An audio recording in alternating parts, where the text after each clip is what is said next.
A renúncia do presidente do Zimbábue após 37 anos no poder. Em áudio e vídeo aqui no Jornal da Manhã, repórter Vitor Moraes. Desde 1980, quando o Zimbábue se tornou um país independente, nenhum outro presidente, além do ditador Robert Mugabe, governou o país. Nessa terça-feira, enquanto os parlamentares votavam o impeachment dele, o presidente do parlamento anunciou a renúncia de Robert Mugabe. Foi o fim de longos 37 anos de ditadura no país. Notice of resignation.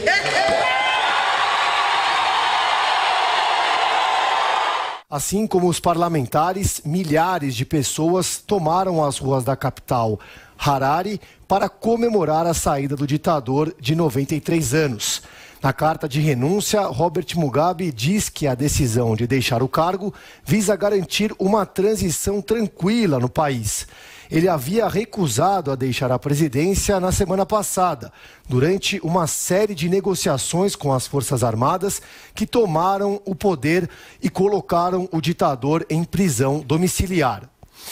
Para o professor de Relações Internacionais da Universidade de Pelotas, Daniel Carvalho, a saída de Robert Mugabe não significa o início de uma democratização no país.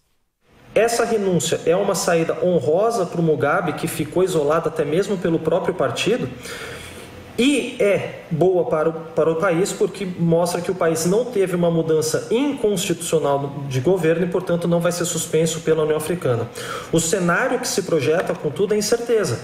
Estamos falando do fim da era do Mugabe, mas não se fala do fim da era da ZANU-PF, o mesmo partido que está no poder desde a independência. É pouco provável, portanto, que se encontre um Zimbábue mais democrático nos próximos anos. O mais cotado agora para assumir o Zimbábue é o ex-vice-presidente Emmerson Mnangagwa, demitido há 2 semanas por Mugabe, que queria pôr a sua mulher no seu lugar. Um detalhe interessante é que a África é o continente com mais ditadores no mundo e também os mais antigos. Teodoro Obiang, da Guiné Equatorial, está há 40 anos no poder e Paul Biya, de Camarões, está há 42 anos como chefe de Estado.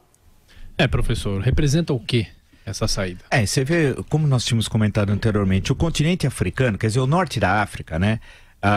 Você só tem ditaduras e tal. Quando tentaram caminhar para a democracia, como no caso do Egito, né? A Irmandade Muçulmana venceu as eleições e teve um golpe militar. Se você olhar todos os países, a Líbia está sem governo. A Líbia tem 2 governos no momento, 2. E na região sul da Líbia ainda há um 3º governo. Quer dizer, depois da queda do Muammar Gaddafi, se desestruturou o poder central na Líbia. A Argélia é uma ditadura militar, porque se tiver eleições, ganha a Frente Islâmica lá, vence as eleições, como já chegou a vencer em certo momento tal. O Marrocos é uma monarquia um pouquinho mais liberal de todos aqueles países do norte da África. O Marrocos é aquele que tem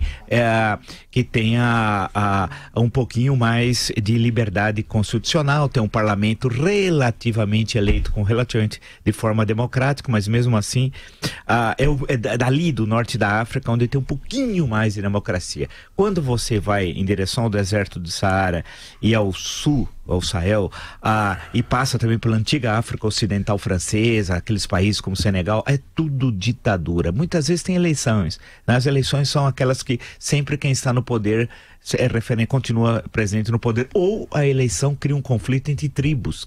O caso da Nigéria. A Nigéria teve, no final dos anos 60, a célebre, tristemente célebre, Guerra de Biafra, tal. Então ainda você tem tribos, tem problemas gravíssimos, tal, e isso acirra essas lutas em processos eleitorais. Quer dizer, a democracia no sentido ocidental, ela inexiste na África, excetuando, olha o paradoxo, volto a dizer, o caso da África do Sul. Lá você tem partidos, o CNA, por exemplo, é um partido muito antigo, Congresso Nacional Africano, né? E você tem toda uma estrutura já partidária que funciona malemar, apesar das acusações de corrupção que envolve presidentes que já chegaram até a renunciar por corrupção, né? Mas em toda a África Negra o único lugar que efetivamente há democracia hoje e tal. E a África é o continente que tem os piores indicadores sociais, a situação é muito grave e tem muitas guerras civis. Por exemplo, uma delas agora que ninguém quase fala, que é no Sudão do Sul, porque o Sudão se divide em 2 países e o Sudão do Sul vive uma guerra civil terrível, assim como tem problemas no antigo Congo, né? Em regiões que a tensão ainda continua tal triste. A África é um continente, parece eternamente com problemas, né? E lembrando que foi da África que nós tivemos o tráfico de escravos, porque teve vários, não só de negros, mas no caso da África, sim, mais trágico, mais violento da história da humanidade. Milhões foram levados à força entre o final do século XV até metade do século XIX, especialmente aqui para o continente americano, né?